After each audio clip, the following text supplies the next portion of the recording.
I know what you're thinking. That's not the New Forest. You don't get palm trees in the New Forest, do you? Where's Browne gone now? Well, I'm on Lanzarote, so I've just finished a week of the Lanzarote workshop, and I'm unashamedly using this location to make several videos because I think it's fantastic. And if you go away somewhere different, somewhere interesting, the chances are your creative juices will get flowing a lot more than they might in your own surroundings, somewhere that you know well.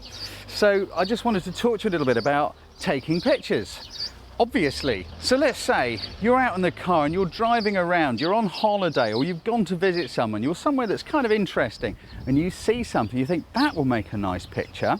Well, the tendency would be just to pull up in the car and take a shot.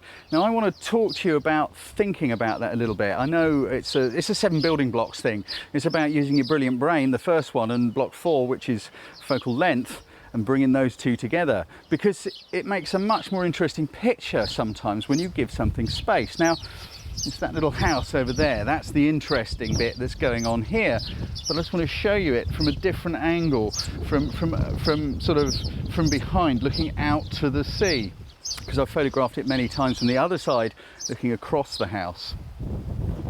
So let's say, what would we do? We'd pull up in the car, we'd jump out the car, and we'd sort of stand by the side of the road maybe, and we'd get our camera out and we'd zoom in and out and we'd find the shot, and then we'd probably just kind of go something like that. That is the temptation.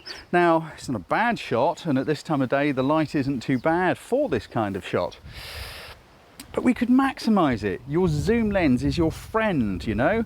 They can give things space. They can give something space to breathe. So how about looking at these palm trees? Look around you. Think about your surroundings. What have we got? Well, we've got palm trees here, and we have another just over here. So what are we going to do with this? Well, first off, I've got a little bit of a problem with the filming because the light is going in and out. It's going all over the place. So I'm going to be getting brighter and darker, but also use this as an opportunity to look at the light on the house. Right now, it's really nice. There are highlights all over it, but where I am has gone into shade. That's why I'm very dark. These qualities of light are going to be changing. Don't just look at how bright or dark it is. Think about the qualities of the light. Where are the shadows? Where are the highlights? A little bit of an extra tip for you there. So, we've got our first shot, and it's pretty uninspiring, isn't it? So how about playing with our zoom? Now, I've only got an 18 to 55, bog standard focal length zoom on my camera. I'm using a crop sensor. I use my little Fuji for this stuff because I can try and video things through here so you can see what I'm actually looking at. So there's so many options. How about if we try making the lens a bit wider and then I move closer to the action? How about if I start walking over here? What will happen to my shot? Well, let's just see. Let's get this up into the video. Now, we started off with a shot composed like this. So how about if I start walking forwards and changing, it's a bit wobbly because I'm walking, but as I change my focal length, I think you can see the dynamics of the shot are changing. That's how the cactus is coming more into the foreground.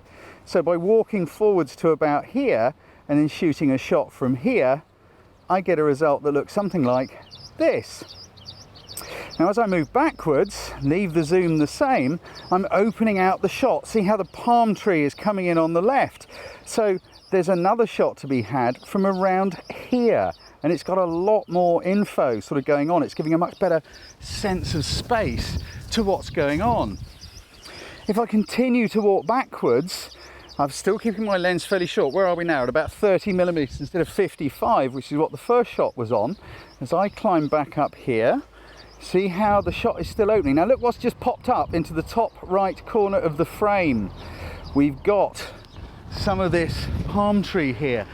You see, we're starting to frame up the shot. We're bringing in a bit more foreground than when we just had the lens zoomed long. Now, I don't want the sun to go in. I think it might. I don't know. Just blinded myself by looking straight at the sun.